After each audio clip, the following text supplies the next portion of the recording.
Hello guys, good morning. Ay ngayon po ay kasalukuyan tayong nakakaranas ng bagyo, pinangalan ng Christina.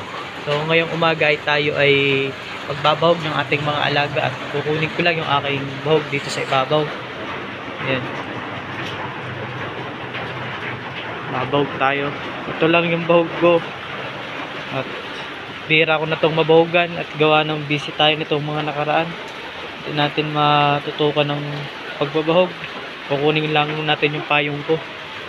Tayo magpapayong at mahirap na, baka sipunin. Ayan. Babahog tayo ng manok.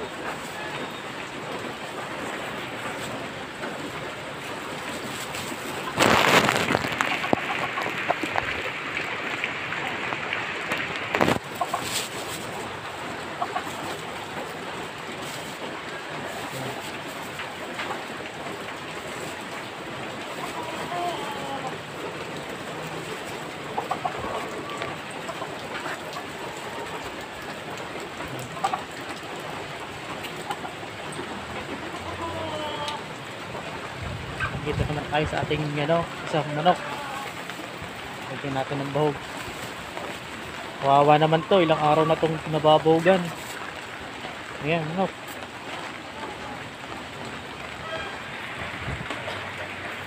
Dito naman. Dito.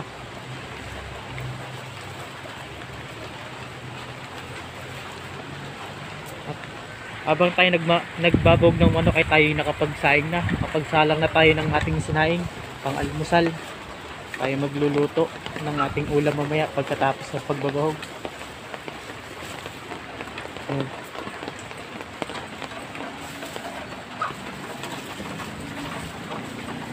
Ano naman, sa nakakulong. Itong manok na ito ay sa pinsan ko. Dito lang dinala. Dito pinalagaan. Oh. Ngayon malaki na. Dito lang natin yan nilulusot. Yan. Ano naman, yung isa ko, yung puti.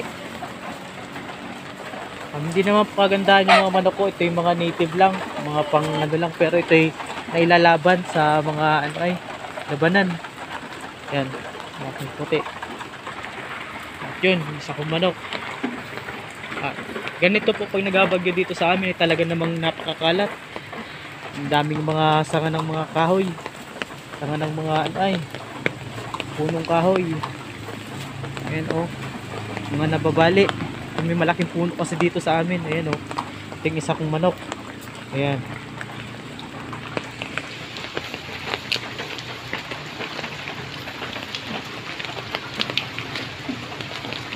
Ayan, kumakain na sila. Ayan, pag nagbabagyo dito sa amin, masukal, makalat. Mamaya na ang linis niyan pagkahupa na. Ewan ko lang kung kailan yan nuhupa. Kasi kagabi magdamag na umuulan. Paniguradong baha na naman.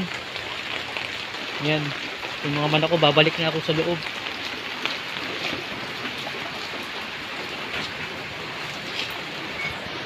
Yan. At ngayon guys ay inutusan tayo ng ating mama na kumuha ng daon ng saging. Doon na lang tayo makain. Para di na daw magugas ng pinggan. Ayan, kukuha tayong kutsilyo, kukuha tayong dahon. Kukuha na tayo ng dahon ng saging. Ayan, wala na tayong dalang payong. Ito, patan tayong dahon. Medyo mura-mura. Para magandang pagkainan. Anong pwede dito? Lamig. May kasamang hangin eh.